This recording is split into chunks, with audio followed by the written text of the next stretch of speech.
ചെയ്യണമെന്ന് വെച്ചാൽ കുട്ടിനെ കമത്തി പിടിച്ചതിന് ശേഷം വായിൽ വിരലിട്ട് 2 ഭാഗം ഓപ്പൺ ആക്കി പിടിക്കുക. എന്നാൽ മാത്രമേ കുടുങ്ങിയ ഫുഡ് പുറത്തേക്ക് വരുള്ളൂ. പുറത്തേക്ക് വരുന്ന സമയത്ത് തന്നെ ഇങ്ങനെ പിടിച്ചിട്ട് ഒരു ചെയറിലേക്കോ എന്തിലെങ്കിലും ഇരുന്നിട്ട് കാല് വെച്ചതിന് ശേഷം കാലിൻ്റെ മുകളിൽ കുട്ടിനെ പ്ലേസ് ചെയ്യുക. പുറത്ത് കവുത്തിൻ്റെ തൊട്ട് ബാക്കിലല്ല, തൊട്ട് താഴെ ഭാഗത്ത് അമർത്തി കൊടുക്കുക, തട്ടി കൊടുക്കുക. ഇങ്ങനെ ഓൾമോസ്റ്റ് എല്ലാ കേസിലും പുറത്തേക്ക് വരും. ഇൻ കേസ് വരുന്നില്ല എന്നുണ്ടെങ്കിൽ ഹോസ്പിറ്റലിലേക്ക് എത്തിക്കുക. ബേസിക്കായിട്ട് കുട്ടിനെ പിടിക്കുക, വായ ഓപ്പൺ ചെയ്യുക, കാലിലേക്ക് വെക്കുക, തട്ടി കൊടുക്കുക. ഇത്രയും കാര്യം ചെയ്യുക, വീട്ടിലും ചെയ്യാൻ പറ്റും. Okay, thank you.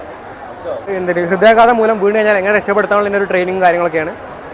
പെട്ടെന്ന് ഇപ്പോൾ നമുക്ക് ഈ ടെക്നിക്ക് അറിയില്ലാന്നുണ്ടെങ്കിൽ നമ്മുടെ സ്വന്തക്കാരെ ചിലപ്പം മരണത്തിലേക്ക് എത്താനുള്ള ചാൻസ് കൂടുതലാണ്. സോ ഈ ടെക്നിക്ക് പഠിച്ചാൽ ഒരു പരിധി വരെ നമുക്ക് ജീവൻ രക്ഷിക്കാൻ പറ്റും ആൾക്കാരെ. എന്താ ചെയ്യേണ്ടതെന്ന് വെച്ചാൽ പെട്ടെന്ന് ഒരാൾ കുഴഞ്ഞ് നമ്മളെ മുമ്പിൽ വീണ് കഴിഞ്ഞാൽ ആദ്യം ചെയ്യേണ്ടത് ആളെ ഷോൾഡർ തട്ടി വിളിച്ചിട്ട് ആൾ എന്തെങ്കിലും റെസ്പോൺസ് ഉണ്ടോ നോക്കുക. റെസ്പോൺസ് ഇല്ല എന്നുണ്ടെങ്കിൽ അടുത്ത് ചെക്ക് ചെയ്യേണ്ടത് നമുക്ക് ശ്വാസം എടുക്കുന്നുണ്ടോ എന്നുള്ളതാണ്. ശ്വാസം എടുക്കുന്നത് ഉറപ്പുവരുത്താൻ വേണ്ടിയിട്ട് 2 ടെക്നിക്കാണ് പറയുന്നത്. ആദ്യത്തത് മൂക്കിൻ്റെ അവിടെ കൈ വെച്ചിട്ട് ശ്വാസം എടുക്കുന്നുണ്ടോ നോക്കുക, അല്ലാന്നുണ്ടെങ്കിൽ നമ്മുടെ ചെസ്റ്റ് പൊന്തുണ്ടോ നോക്കുക. ശ്വാസം എടുക്കുന്ന സമയത്ത് സാധാരണ മനുഷ്യന്മാരുടെ ചെസ്റ്റ് പൊന്തും രണ്ടും ചെയ്യും. ഇത് രണ്ടും ഉറപ്പുവരുത്തിയതിനു ശേഷം 3ാമത്തെ സ്റ്റെപ്പ് പറഞ്ഞാൽ ആംബുലൻസ് വിളിക്കുക. ആംബുലൻസ് വിളിച്ച് നമ്മളടുത്ത് എത്തുന്ന വരെ ഇയാളെ ജീവൻ നിലനിർത്താൻ വേണ്ടിയിട്ട് നമ്മൾ ചെയ്യേണ്ടതാണ് CPR. ഓക്കെ, CPR ചെയ്യുന്ന പൊസിഷൻ എന്ന് പറയുമ്പോൾ ഈ 2 നിപ്പിൾസിന് നടുഭാഗത്തായിട്ട് ഇവിടെ ഒരു എല്ല് വരുന്നുണ്ട്. അതായത് 2 വായിലും കൂടി ചേരുന്ന ഭാഗത്ത് ഇവിടെ എല്ല് വരുന്നുണ്ട്. ആ എല്ലിൻ്റെ മുകളിൽ ഈ കൈ ഇങ്ങനെ പിടിച്ചതിന് ശേഷം, അതായത് ഒരു കൈയിൻ്റെ മുകളിൽ മറ്റേ കൈ കൂട്ടി പിടിച്ചിട്ട് ഇതിൻ്റെ മുകളിൽ വെച്ചിട്ട് അമർത്തുക.